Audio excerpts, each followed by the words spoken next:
One of the interesting programs that the Peace Corps had in the 60s and early 70s was a large Peace Corps program, a teaching program in Ethiopia.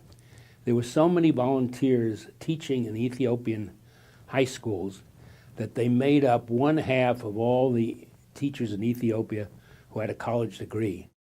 The Ethiopian teachers tended to do physical education and the Ethiopian languages, but the Peace Corps concentrated on English and math and social sciences and so on.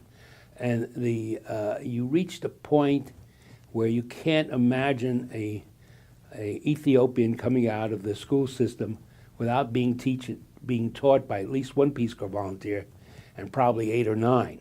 The rebellion against the emperor in those days, Emperor Haile Selassie, was rebellion led by students. The students were the only group of people in Ethiopia who could organize. There were no unions, no political parties in Ethiopia.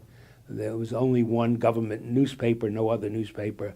And so the rebellion basically was led by Ethiopian students who had been taught by Peace Corps volunteers. Now, I don't mean the Peace Corps volunteers taught them to rebel, but they did teach them. You were against rote learning. You mustn't just memorize. You must think. You can't just accept and so on.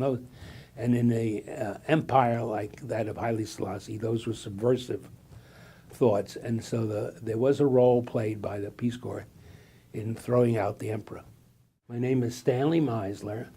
I'm the author of When the World Calls, the inside story of the Peace Corps and its first 50 years.